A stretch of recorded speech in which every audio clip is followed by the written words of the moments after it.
আমার প্রিয় বন্ধুরা, তোমরা কি সঠিক জানো যে সঠিক পরোপকার কোনটা? যদি না জানো আমার কাছে দিয়ে জেনে নাও, খুব ভালো করে শুনে নাও। আমরা যেটুকু জানি, পিতৃমাতৃর দায়, অর্থাৎ বাবা মা মারা গেছে কোনো গরিব লোকের, সে বেচারা অর্থের অভাবে তার বাবা মার কাজ করতে পারছে না বা সৎ কাজ করতে পারছে না। তুমি নিজে দাঁড়িয়ে থেকে সেই বাবা মার সৎ কাজ করে দিলে, এটা একটা বিরাট পরোপকার।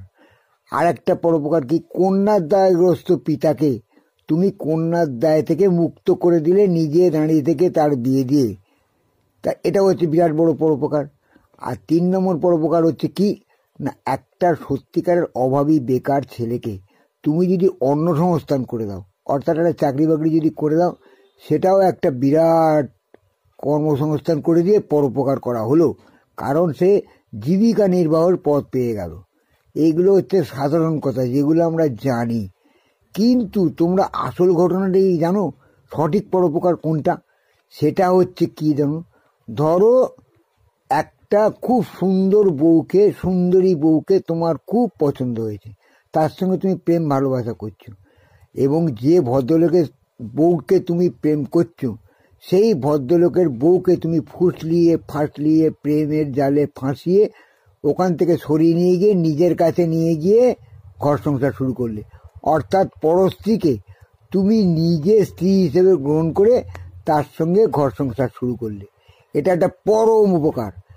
কি করে বলছি শোনো, যে ভদ্রলোকের স্ত্রী নিয়ে গিয়ে তুমি ঘর সংসার করছো সেই ভদ্রলোক কিন্তু পরম ভাগ্যবান, কারণ আমরা জানি যে ভাগ্যবানের বউ মরে আর নয়তো ভাগ্যবানের বউ পালায়।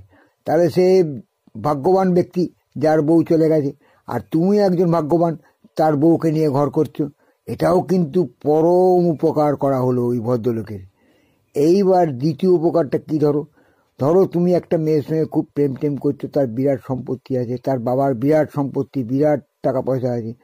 তুমি করলে কি, সেই মেয়েটাকে প্রেম করে বিয়ে করে তার বাড়িতে ঘর জামাই হয়ে থাকলে। ঘর জামাই হয়ে থাকার পর ধীরে ধীরে ধীরে ধীরে করলে কি, আস্তে আস্তে তার সম্পত্তিটাকে নিজের নামে সব কিছু করে নিয়ে শ্বশুর শাশুড়িটাকে বেচারা গাঁড়ে লাথি মেরে রাস্তায় বার করে দিলে।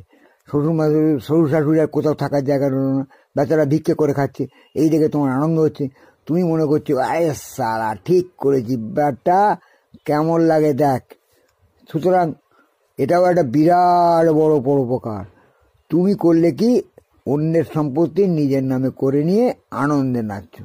এইগুলো সব করো, তবেই তো পরোপকার বলে মানুষ ভাববে না বুঝবে।